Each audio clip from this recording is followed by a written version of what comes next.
देवास शहर के प्रमुख स्टेशन रोड चौराहे का कट पॉइंट बंद किए जाने के निर्णय से आमजन की मुश्किलें बढ़ गई हैं।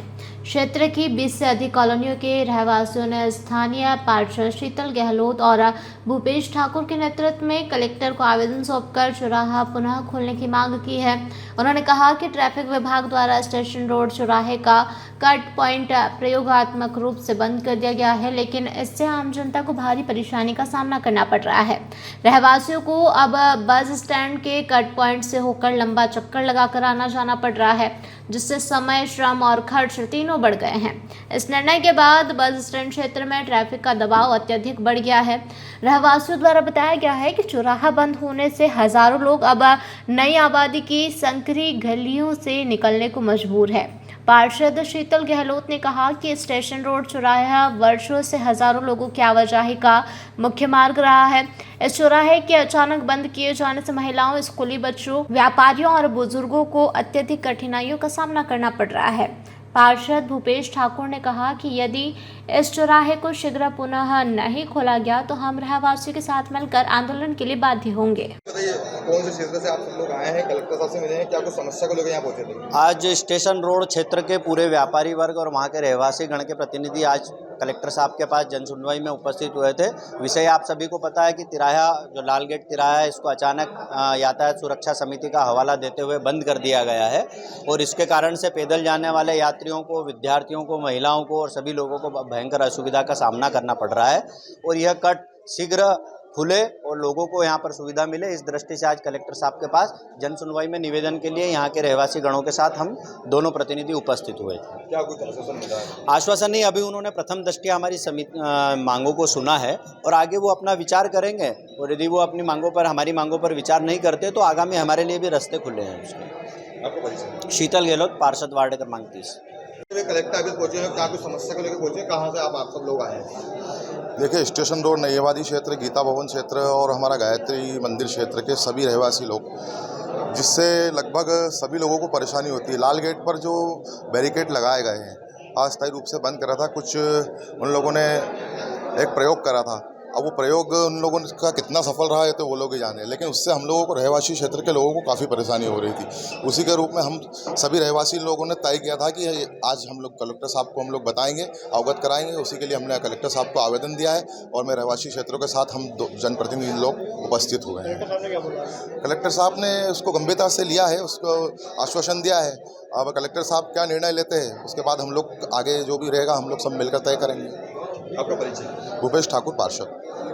तरह तरह के एक्सपेरिमेंट किए जा रहे हैं यातायात को सुधारने के हिसाब से, बहुत अच्छा प्रयास है।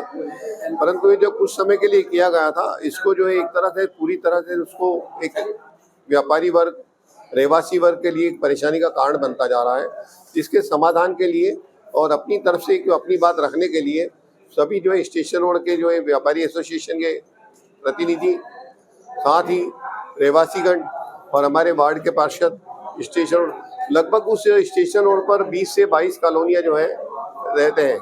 इन सबको जब स्टेशन रोड के से अपना अगर इंदौर रोड पे जाना होता है तो इनको घूमकर या तो पहले गुरुद्वारे के सामने जो कटआउट पॉइंट खोला गया था वहाँ से जाना पड़ता था, या फिर बस स्टैंड अब जो शुरुआत की गई वहाँ से जाना पड़ता है। तो ये काफ़ी लंबा रास्ता हो जाता है उनके लिए और यातायात के साधन का अभाव भी रहता है, क्योंकि वहाँ पर अक्सर जाम होने की वजह से जो समय जो है बहुत ज़्यादा लगता है।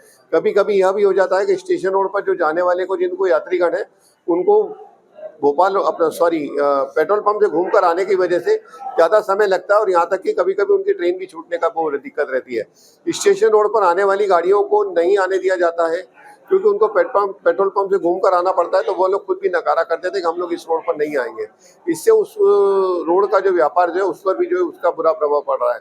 खास करके रहवासी एरिया जो है उनको काफ़ी दिक्कतों का सामना करना पड़ रहा है। इस वजह से आज पूरे रहवासीगण, व्यापारीगण, प्रतिनिधि सब लोग यहाँ पर अपनी समस्या को लेकर आदरणीय कलेक्टर साहब के समक्ष उपस्थित हुए हैं। उनके समक्ष अपनी जो है जो भी जरूरी समस्या था उसका निदान के लिए उनके पास आए। जिस प्रकार उन्होंने आश्वस्त किया है कि वो गंभीरता से इस पर जो है मतलब विचार करके हमारे इस बात को जो है ध्यान में रखते हुए उस जो लाल दरवाजे का जो कट आउट है उसको जल्दी से। देवास से ब्यूरो चीफ अभिषेक सोनी की रिपोर्ट। जयराम जी, किशन काका, राम राम भाई, राम राम। क्या दोनों भाई बैठ के क्या हिसाब लगा रहे हो? ऊटी लहसुन के भाव आ गए क्या? अरे नहीं रे दादा, ये अपना रमेश नया मकान बनाने के लिए लोन ले रहा है। हिसाब किया तो पता चला कि लोन का पैसा तो ईंट और रेती में ही पूरा हो जाएगा।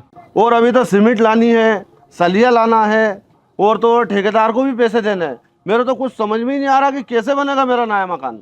अरे किशन काका, कहाँ इन रेत सीमेंट और लाल ईंटों के चक्कर में पड़ रहे हो? मेरी बात मानो तो अपने घर को बाबजी एएसी ब्लॉक से बनवाओ।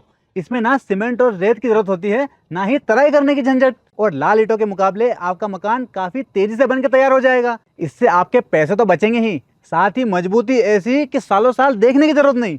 और इससे आप अपना मकान ही नहीं, कुएं और खेत की बाउंड्री वॉल भी बनवा सकते हो, जिससे रोजड़ों की समस्या भी खत्म हो जाएगी। वाह भाई, ये तो कमाल की चीज है। फिर तो मैं अपना घर बाबजी ब्लॉक से ही बनवाऊंगा। और मैं अपने खेत की बाउंड्री वाल। ज्यादा जानकारी के लिए स्क्रीन पर दिए गए नंबर पर अभी कॉल करें। बाबजी एएसी ब्लॉक्स, स्टील से मजबूती।